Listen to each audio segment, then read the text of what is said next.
Yo semua, balik lagi bareng gue Fian Rafe. Dan seperti biasa di video kali ini gue bakalan lanjutin alur cerita yang sebelumnya pernah gue upload. Dan gak kerasa juga gue udah sampai ke session 13 nya ya dari kelanjutan alur Battle Through the Heaven ini. Dan tanpa banyak basa-basi lagi, yuk kita langsung check this out aja alur ceritanya. Di episode sebelumnya, Xiaoyan yang telah meningkatkan jumlah bintang King Hai-nya mencapai 30.000. Namun Xiaoyan masih belum puas karena musuh-musuh yang dia temui akan semakin kuat. Dan sekarang kecepatan penyerapannya juga telah melambat.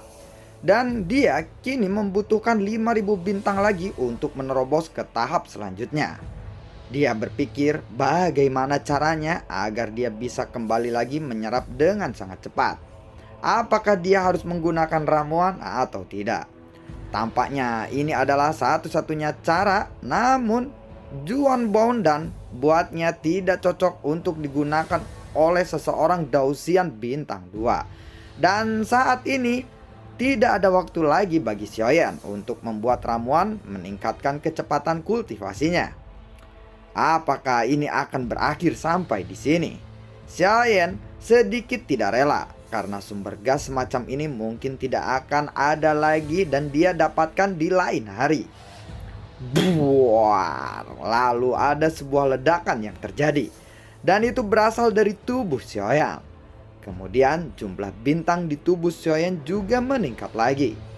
Sekarang aku akan membantumu. Melihat itu, Zhenwu pun berkata. Sumber gas langsung menyerbu dengan sangat deras dan mengaliri ke dalam tubuh Xiaoyan. Namun proses ini terlalu kacau. Xiaoyan pun lalu memuntahkan darahnya. Namun Xiaoyan tidak panik sama sekali. Kamu harus menghentikan ini sampai di sini, ucap dari Zhenwu. Dia merasa cemas karena sudah terlalu banyak sumber gas yang masuk ke dalam tubuh Xiaoyan kali ini. Dan bila ini terus terjadi, maka tubuh Xiaoyan akan dapat dipastikan bisa meledak. Namun, Xiaoyan mengabaikan ucapan Zhenwu itu. Buar, ada suara ledakan yang lebih keras terdengar. Dan di daerah sekitarnya pun menjadi bergetar. Oh, sepertinya ada sesuatu yang tidak beres, ucap dari Zhenwu. Setelah menunggu dampak energi itu menghilang, Zhenwu pun lalu memandanginya dengan seksama. Namun dia tidak berani bertindak dengan arogan kali ini atau gegabah. Setelah energi itu habis, Zhenwu lalu melihat Xiaoyan sudah terbaring di sumber gas itu. Tetapi dia telah terlanjang dada karena pakaiannya pun meledak menjadi keping-keping. Nafas Xiaoyan pun lalu sangatlah lemah. Zhenwu yang melihat itu, dia langsung menarik nafas panjang. Untung saja Xiaoyan tidak meledak kali ini. Dan setelah beberapa hari berlalu, Xiaoyan pun berangsur-angsur menjadi lebih baik. Dan dia pun bangun dan menggelengkan kepalanya. Sial, metode kultivasi maut ini benar-benar tidak berhasil, ucap dari Xiaoyan yang memarahi dirinya sendiri. Namun dia terkejut ketika dia memeriksa bintang pada tubuhnya. Karena pada saat ini Xiaoyan telah memiliki 45.000 bintang King Hai. Menyadari itu, Xiaoyan pun lalu berkata, "Terima kasih senior, terima kasih banyak karena telah membantuku untuk meningkatkan kekuatanku," ucap dari Xiaoyan sambil membungkukkan tangannya kepada Zhenwu. "Kamu adalah reinkarnasi dari Supreme. Jadi, tentu saja aku harus membantumu," jawab dari Zhenwu. "Terima kasih banyak senior," ucap dari Xiaoyan lagi. "Oh ya senior, bisakah kamu memeriksa apakah ada orang di kedalaman 9.000 kaki ini selain aku?" tanya dari Xiaoyan lagi. Lalu Zhenwu pun memeriksanya. Dia melepaskan kekuatan jiwanya. Namun dia menyadari bahwa tidak ada siapapun di kedalaman 9.000 kaki ini. "Kalau di kedalaman 8.000 kaki?" tanya dari Xiaoyan lagi. Lalu Zenwu pun kembali melepaskan kekuatan jiwanya menuju ke kedalaman 8.000 kaki. Dia terkejut karena dia menyadari ada seseorang di sana. Apakah senior bisa membantuku? Orang ini ingin sekali membunuhku, ucap dari saya. Itu masalah yang sederhana. Apakah aku perlu membunuhnya sekarang? Ucap dari Zenwu. Mendengar itu, Xiaoyan pun lalu memegang dagunya dan berpikir sejenak. Jika saja dia membiarkan Zenwu untuk membunuhnya secara langsung, itu akan menjadi terlalu mudah dan juga terlihat sangat kejam. Dia sepertinya harus menemuinya untuk mengejeknya supaya itu terlihat keren bagi Xiaoyan. Xiaoyan pun lalu membisikkan beberapa patah kata kepada Zenwu. Lalu setelah Zenwu mendengar itu, Xiaoyan pun segera melesat ke atas dan kembali ke kedalaman 8.000 kaki, dan sumber gas murni di sekelilingnya pun mulai menyerang lagi. Namun kecepatan Xiaoyan kali ini sangatlah cepat, ditambah lagi dengan peningkatan kekuatannya. Kali ini Xiaoyan bisa melaluinya sangatlah mudah. Dalam sekejap mata, Xiaoyan pun tiba di kedalaman 8.000 kaki. Dan setelah dia tiba, kecepatan Xiaoyan pun lalu melambat. "Hei Xiaofeng, aku akan membunuhmu," ucap dari Bao Zuo yang melihat itu. Mendengar itu, Xiaoyan pun hanya tersenyum seakan-akan dia mengejeknya. "Hei, tunggu sebentar, tunggu dulu. Aku sudah ke dasar lautan dan mendapatkan kekayaan yang sangat besar. Apakah kamu tertarik?" tanya dari Xiaoyan. "Aku tidak peduli sama sekali dengan itu," jawab dari Bao Zuo. "Apakah kamu yakin kamu tidak tertarik? Jika kamu membunuhku, aku tidak akan bisa memberitahumu apa-apa tentang apa yang ada di dasar lautan itu." Hahaha, ucap dari saya. "Xiaofeng, jika apa yang kamu temukan di sana memiliki nilai yang sangat kaya, ya dan juga sangatlah besar, aku bisa mempertimbangkannya untuk membiarkanmu hidup. Namun jika tidak ada, aku pasti akan langsung membunuhmu," ucap dari Bao Zuo. "Sepertinya aku tidak perlu mengatakannya, karena mungkin saja kamu akan tetap terbunuh olehku," ucap dari saya. "Apa kamu ingin mempermainkanku?" jawab dari Janbo. Dia mengarahkan tangannya ke arah depan. Lalu muncul sebuah senjata panjang di tangannya. Hus, benting-benting, buar. Bao Zuo pun menembakkan energi penghancur kepada Xiaoyan. Xiaoyan pun langsung mundur dengan cepat dan dengan mudah bisa menghindari serangan itu. "Tampaknya kamu benar-benar telah berubah setelah mencapai dasar lautan itu. Kamu sekarang bisa menghindari seranganku dengan mudah," ucap dari Bao Zuo. "Hei, tidak adil jika kamu bertarung melawanku," ucap dari Xiaoyan. "Apa? Adil? Kamu sudah akan mati.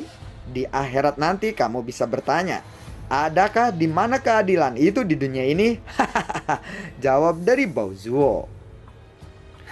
Maksudku, kamulah yang terlalu lemah dan ini sangat tidak adil untukmu." "Karena kamu juga sudah sadar bukan akan hal itu, aku pun lega. Tolong jangan menjadi hantu yang menakutiku setelah kamu mati ya," jawab dari Xiaoyan. "Apa kamu bilang?" "Xiaofeng, apakah kamu sedang menunda-menunda kematianmu? Aku benar-benar ingin membunuhmu sekarang," ucap dari Bao Zuo. Bicaralah dengan baik-baik. Tahukah kamu bahwa aku dulu sudah pernah merasakan kematian?" ucap dari Xiaoyan. "Dan aku akan membuatmu mati untuk kedua kalinya kali ini," jawab dari Bao Zuo. Lalu dia pun menyerang Xiaoyan lagi. Dengan senjata panjang di tangan kirinya, dia pun melesat dengan cepat. Set set set, buah, dededor, dededor, dededor. Tembakan-tembakan energi pun melesat dengan kecepatan yang sangat cepat ke arah Xiaoyan. Ditambah lagi, dia menyerangnya dengan kekuatan fisik ketika Xiaoyan berada di dekatnya. Energi itu pun semakin dekat dan semakin dekat lagi. Buar. Namun saat energi itu hanya tinggal berjarak 2 jari saja dari wajah Xiaofeng atau Xiaoyan, Tiba-tiba energi yang ditembakkan itu hilang seketika. Sepertinya itu adalah sebuah sihir. Entah apa yang dilakukan oleh Xiaoyan ini sehingga dia bisa melakukan itu. Apakah itu kekuatan jiwa? Tanya dari Bao Zuo saat melihat energi yang dia tembakkan menghilang begitu saja. Jangan khawatir soal itu tadi. Aku akan ajukan beberapa pertanyaan dan jawablah dengan jujur. Jika kamu menjawabnya dengan jujur, itu bisa menghindarkanmu dari kematian, ucap dari Xiaoyan. Xiao Feng, jangan berpuas diri dulu seperti itu. Hanya karena kamu bisa menghindari seranganku 2 kali berturut-turut. Kamu hanyalah fighting god bintang 2. Tidak peduli seberapa kuat kekuatan jiwamu itu, tetap saja aku pasti akan bisa menyingkirkannya, ucap dari Bao Zuo. Lalu kemudian ada sebuah cahaya yang menyala di tangan Xiaoyan. Dan pisau Shen Ming, pemberian dari Zhongbo pun langsung muncul di tangan Xiaoyan. Melihat itu, Bao Zuo pun lalu berkata, "Aku akan tetap membunuhmu," ucap dari Bao Zuo. "Ya, cepatlah bunuh aku." Kamu kebanyakan berbicara dan aku rasa kamulah yang akan mati. Apakah setelah aku mati Jin Wuye juga akan memberikanmu hadiah? Karena itu kamu jadi bersemangat seperti itu untuk membunuhku, bukan? Ucap dari Xiaoyan. Kamu terlalu banyak bertanya, jawab dari Bao Zuo. Hiap, dadedor. Buar, serangan mereka berdua pun beradu. Lalu pisau Xiaoyan pun terjatuh. Melihat itu, Bao Zuo pun tertawa. Sedangkan Xiaoyan sedikit terkejut. Dia lalu menggaruk kepalanya sambil tersenyum. Hei, maaf ya, sepertinya pisauku tidak sanggup untuk menahan seranganmu itu tadi. Lain kali aku akan memperkuatnya dulu, jawab dari Xiaoyan. Tentu saja itu karena kamulah hanya fighting god bintang 2 saja. Ingatlah, dengan tingkahmu yang berlebihan itu, kamu pasti akan mati di tanganku, ucap dari Bao Zuo. Sepertinya mulutmu itu sangat busuk, jawab dari Xiaoyan. Sekarang giliran Xiaoyan yang menyerang Bao Zuo. Bersiaplah untuk menghalau serangan ini, ucap dari Xiaoyan. Hush, tang ding dung, buar, krak. Beberapa ledakan pun terdengar berturut-turut. Tabrakan serangan ini membuat tulang Bao Zuo telah patah dan beberapa titik di tubuhnya pun mengalami cedera. Tubuhnya lalu berputar hebat dan jaring-jaring di otot pada tubuhnya pun mulai terkoyak. Bao Zuo benar-benar merasa malu karena hal ini. Xiao Feng, apa yang kamu gunakan tadi? Tanya dari Bao Zuo. Apakah kamu ingin tahu? Atau apakah kamu tetap ingin mati di tanganku seperti ini? Sepertinya tentara surgawi juga akan mati jika mereka membantumu. Jika kamu menjawab dengan jujur pertanyaanku, aku berjanji aku akan membiarkanmu pergi, ucap dari Xiaoyan. Kamu akan membiarkanku pergi? Apakah kamu berpikir aku adalah orang bodoh? Ucap dari Bao Zuo. Dan lalu bagaimana kelanjutan ceritanya? Nantikan konten gue berikutnya dan semoga sehat selalu untuk kalian. Gue juga tidak lupa untuk selalu ucapin terima kasih banyak buat kalian yang sudah mendukung channel ini dari awal hingga saat ini. Dan gue selalu ucapin terima kasih banyak juga buat kalian yang sudah mensupport channel ini lewat link Saweria di bawah kolom deskripsi. Maaf ya, gue kehabisan skrip dan nanti minusnya gue tambahin di video berikutnya, insya Allah, dan semoga gue kagak sibuk. Sebelumnya gue selalu ucapin terima kasih banyak juga buat Kaila yang sudah mensupport channel ini lewat link Saweria di bawah kolom deskripsi. Sampai jumpa di video gue berikutnya dan semoga sehat selalu untuk kalian. Assalamualaikum dan dadah.